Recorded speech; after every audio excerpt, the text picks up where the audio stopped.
In today's video, I'll be going over everything I have typically packed in my camera bag. This has been a highly requested video for some time now, and I know a lot of people like to see what other photographers and YouTubers have packed in their bags. And so hopefully I can provide a little insight into what I typically shoot with throughout the week when it comes to street photography, making these YouTube videos, and editing on the go. I say those three things because that's essentially how I have my camera bag packed right here with me. This is like the YouTube photographer's staple video. I don't know why, but I figured a lot of people want to know what's in my own camera bag, so why not? As you all know, every situation calls for different types of gear, but for the most part, it's pretty much all the gear that I would use, you know, if I was traveling somewhere for a week and needed all the gear I needed to, you know, make videos, shoot street photography, and edit photo and video. So I wouldn't technically call this what I carry for street photography and just street photography. You know, if that was the case, it'd be a pretty short what's in my bag video because I only really carry my camera, some spare batteries, a microfiber cloth, and yeah, that's pretty much it. All that stuff is in here anyways, and I want to give a more general sense into, you know, my workflow, not just street photography, but also editing photos and video and YouTube videos. So I feel like I should just make that clear in the beginning. Before we get into the goods, this video is sponsored by Anker. I've personally been using Anker gear for many years now. When it comes to charging tech, Anker has been a very reliable brand for me over the years as a photographer. Anker reached out to have me review their Powerhouse 100, and so this is what I've been pretty much using in my bag to power all the devices I have packed with me. More on that later on in the video. Makes sense to start with the bag itself, right? So my backpack is from a small company called Boundary Supply, and this is their Errant pack. I've been using the Errant pack for about 2 years now, and as you can see, there's a bit of wear and tear, especially in the mesh padding on the backside. But for the most part, it's held up quite nicely. It's a minimally designed bag, and you know, it doesn't scream camera bag, which that's what pretty much drew me to it in the first place. Compared to other camera bags or other camera bag companies, this bag's not gonna pack that much gear with you. So if you have a lot of big camera gear, this might not be the bag for you. But for the most part, this bag pretty much fits everything I need. And you know, I much prefer the smaller backpack than those bags that, you know, make you look like a Ninja Turtle. Let's start with this outside pocket here on the side where it holds some essential items. This is probably the most accessible pocket on the bag, and I can easily get to it by just swinging the bag over my shoulder and opening it up like that. I have a small notebook in here as well as a pen and pencil. So one of the cool things about this pocket is this little keychain clip. I have it used for some small essential items, things like a microfiber cloth, a flash drive because, you know, you never know when you need one, and an Allen key because you never know when you need one. I also have this door opener touchscreen thing thanks to COVID-19. Also in this pocket is this little mini portfolio, which I've shown in past videos before. I basically show this to anyone who asks what I'm doing or what I'm taking a photo of. It's just a much more genuine way of showing that you're a street photographer rather than showing them your Instagram profile or website on your phone. Sometimes I'll put some cash or my AirPods in this pocket as well. I think you get the idea of what this pocket's for. Okay, let's open up the top portion of the bag.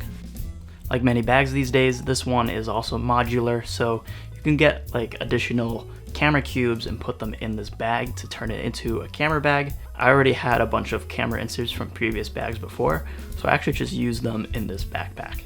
So this insert isn't actually part of this backpack, but it fit perfectly, which is kind of hilarious.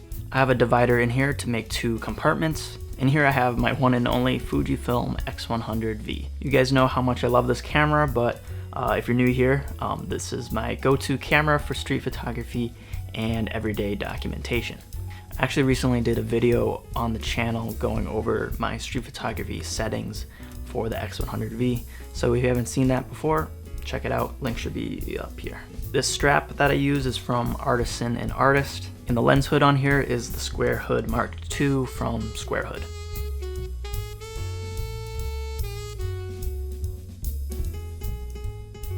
And the other side I have my trusty GoPro Hero 8. This is what I use to make my POV videos. And I have it already attached to the GoPro chest mount. And this is how I film using the GoPro. I much prefer the chest mount instead of putting it onto the camera hot shoe mount, just because it's, one, it's a lot more stable, and two, it provides a more immersive viewing experience when you can see how I move the camera and how I work with the scene. A lot of you ask if I just shoot with the back LCD all the time. I don't usually do that. That's just because I want to have the camera in the shot, and the best way to do that is to use the back LCD screen. There's these two mesh pockets up here as well, and I have my GoPro spare batteries and my Fujifilm batteries. In the front here, there's also this pocket that's actually lined with a soft material, so I store my ND filter here for when I'm filming with my Sony. This is just a safe place where I can store my ND filter and make sure it doesn't get scratched. I use this variable ND from a company called Gobe. It's a relatively cheap option, and it gets the job done. Okay, let's flip the bag around and talk about what I have packed in the bottom compartment.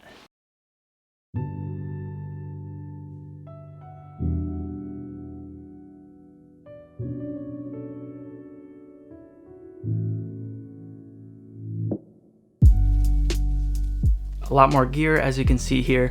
This cube is also from a previous bag, and you probably noticed this empty space right here. That's because that's where my Sony a7 III is, which I'm using to film this video. But I want to start with an essential piece of gear that provides power to everything I use in my backpack, and that's the Anker Powerhouse 100. This thing is a beast of a battery with tons of power to charge all of my gear.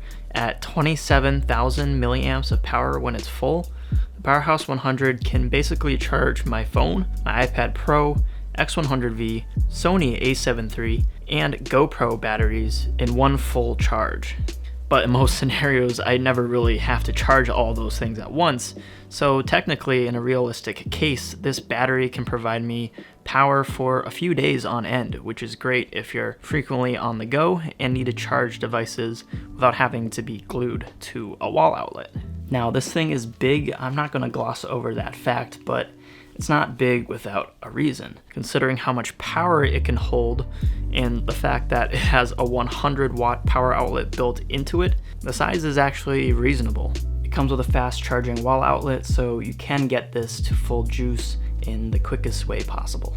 Features like that built-in wall outlet are things you just don't see on many portable batteries these days. So it's very clear to me that this battery is designed specifically for photographers and filmmakers.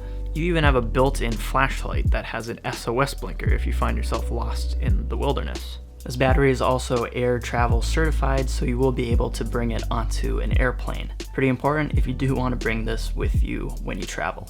When I eventually escape America, I plan on bringing this with me in my backpack, so it's going to be extremely handy to have power that can last me for a couple of days. The Powerhouse 100 starts at $159.99. You can use the code ANKER1710 on Amazon to get 15% off. Code lasts until February 1. So this is my Sony a7 III, and I've been using this as my workhorse camera for now 3 years. I don't use it as much for photography anymore really, but I do use it for filming these videos, which is literally what I'm doing right now. In 2021, this is still a very capable camera in my opinion. Here's some images I've taken with the Sony a7 III, so you can get sort of a sense of what it's capable of when it comes to photos. Pair this with the 28mm prime lens, and you've got yourself a pretty good street photography setup. I'm usually carrying the 28-75 from Tamron, which is pretty much the lens that I would bring with me if I was to just bring one lens on a trip. It's probably the most versatile lens that I own, and one of the better quality lenses that I own as well. Tucked away to the side here is a portable changing bag for, when I'm shooting film. I only need this if I'm shooting film, but I have it tucked away in my bag anyway because, it's so light that it really doesn't make much of a difference to my kit. And also this way I never forget it, because this is something that you will regret not packing if you don't have it and you need it. If you're trying to open up the back of a film camera without exposing any of your shots, or if your film gets jammed or whatnot, having a portable changing bag in your bag if you shoot film is really a must-have. So I keep it in my bag just to be prepared, and if I'm not shooting film, it still provides some extra padding. Speaking of film, this is my Minolta CLE. I recently did a video on the channel, you can check it up right here. Pretty much don't carry this many cameras if I'm just doing street photography, right?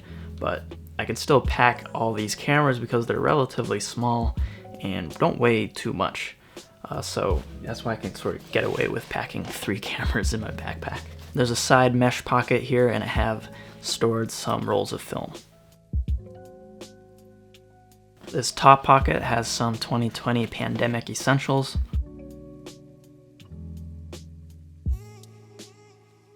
In this sleeve I have my 12.9-inch iPad Pro. I don't own a laptop, but if I'm editing on the go, I use my iPad Pro. It's a very different experience editing photos with an iPad versus a desktop computer. I move way slower. I can't edit nearly as fast as I can on a desktop, but that's not necessarily a bad thing because I go at a much slower pace while editing on the iPad because I'm thinking, more methodical about what each change I do to the photo, how that impacts the photo. So yeah, I do edit very differently on the iPad. Let me know if you want to see a future video on the channel where I kind of go over how I edit with an iPad. To edit off of, I use this Samsung SSD. You really can't beat the size and the speed of these solid state drives. So I use this to edit photos off of, and I also use it to edit the videos I make as well, just because of those fast read and write speeds. If I need more ports for my iPad, which I usually do, I use this hub from Hyperdrive. It's technically a USB dongle, but it turns one USB port into every port that I would need, and that's a must-have for me if I'm trying to edit on my iPad. I also have a lens brush in here as well. In the other pocket, I have a Pelican SD card case, and this is just a nice way to store all my SD cards. If you have SD cards lying around, highly recommend getting something like this to store all of your SD cards because you can easily lose these things. Also have some spare batteries for my Minolta CLE.